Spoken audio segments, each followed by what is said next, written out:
much of what we believe about the causes and sources of happiness simply isn't true.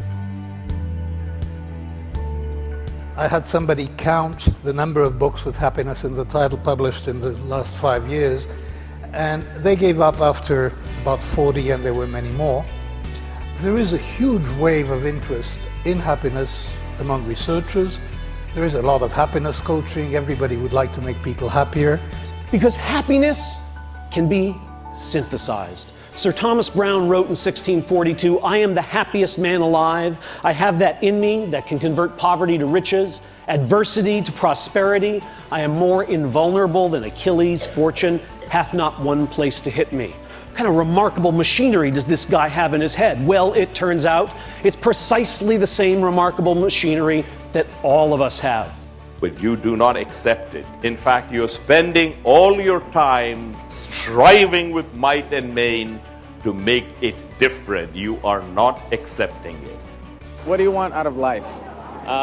To be successful, to be happy, and to live a long, healthy life. What's going to make you successful and happy? What will make you feel like you're successful and happy? Right now, money. Yeah, lots of money. বাড়ি আমার ভালো বর্ষাকালে একটু কষ্ট হয় ঝাপটা ঝুপটি চারিদিক দিয়ে মারে তখন অসুবিধা নাহলে এমনি প্লাস্টিক উপরে আছে চার সাইডে প্লাস্টিক দেওয়া প্লাস একদিকে জানলা আছে ওই জানলাতে হাওয়া ভালোই আসে ভালোই থাকি খারাপ কিছু না এই সকালবেলা ফিরি যখন ওরা বসে থাকে ওই চা দোকানের সামনেই ওরা যখন মানে তাকায় রাস্তার দিকে যে বাবা এই আসবে তখন ওদেরও মন ভালো লাগে প্লাস আমাকে যখন বাবা বলে ডাকে আমার মনটা আরো খুব খুশি হয় আর কি ওই বাচ্চা কাচ্চা যখন ওই গরিব বলতে গেলে কি বাচ্চা কাচ্চার মুখ দেখলে তখন আমার বুকটা এত উঁচু হয়ে যায় যে আমার মতন কেউ বড় লোক নেই Once you have basic needs met, more money doesn't seem to buy more happiness. In the last 50 years, economic growth has gone up a lot. In America, for example, we're about twice as wealthy as we were 50 years ago. But nationally representative surveys of people's happiness show that happiness has remained stagnant. People aren't any happier than they were 50 years ago, even though they're living in a lot bigger houses, they have more cars. There is nothing that you have to get, do, or be in order to be happy. Let me repeat that. There is nothing that you have to get, do, or be in order to be happy. In fact, happiness is your innate nature. And then a psychologist did this wonderful experiment. She brought students in to solve problems. So she'd bring people into the room, and there'd be a string hanging down here, and a string hanging down here, and it was an empty room except there'd be a table with a bunch of crap on it, some papers and scissors and stuff. And she'd bring them in and she'd say, "This is an IQ test, and it determines how well you do in life. Would you tie those two strings together?" So they'd take one string and they'd pull it over here, and they couldn't reach the other string. Basically, none of them could solve it. You bring in a second group of people, and you say, "Oh, before we start, I got this box of candy, and I don't eat candy. Would you like the box of candy?" And it turns out they liked it, and it made them happy. Not very happy, but a little bit of happy. And guess what? They solved the problem. If you can raise somebody's level of positivity in the present, then their brain experiences what we now call a happiness advantage, which is your brain at positive performs significantly better than it does at negative, neutral, or stressed. Because dopamine, which floods into your system when you're positive, has two functions. Not only does it make you happier, it turns on all the learning centers in your brain, allowing you to adapt to the world in a different way.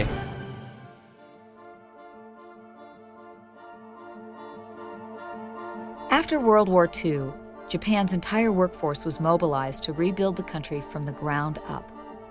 For decades, they emphasized economic growth and material prosperity above all else, and their achievements were the envy of the Western world. But those achievements have come at an awful price. People are working such long hours and enduring so much stress that they are literally working themselves to death. According to an increasing amount of data, Japan is the least happy of the wealthy industrialized nations. I mean, look, it doesn't take a double-blind, placebo-controlled study to figure out what makes a marriage not work. Disrespect, boredom, too much time on Facebook, having sex with other people. But you can have the exact opposite of all of those things. Respect, excitement, a broken internet connection, and the thing still can go to hell in a handbasket. So now you may be wondering, why does anyone get married ever? Well, married people make more money. We're healthier physically and emotionally. We produce happier, more stable, and more successful kids. We have more sex. We even live longer, which is a pretty compelling argument for marrying someone you like a lot in the first place.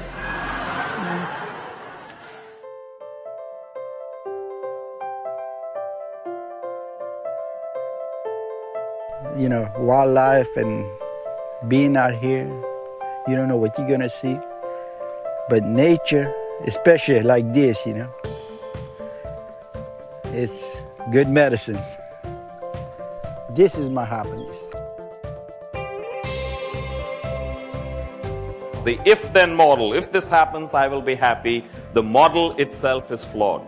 If I were to get a better job, if I were to get more money, if only I had children, if my children would grow up and go to college, it doesn't matter what it is. The whole notion is, if this happens, then I will be happy. So now how do we proceed in our quest for happiness? Very often, we look outside.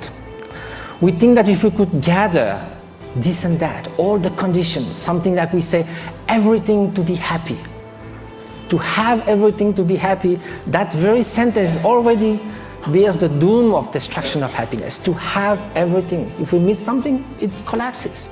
90% of your long-term happiness is predicted not by the external world, but by the way your brain processes the world. And if we change it, if we change our formula for happiness and success, what we can do is change the way that we can then affect reality.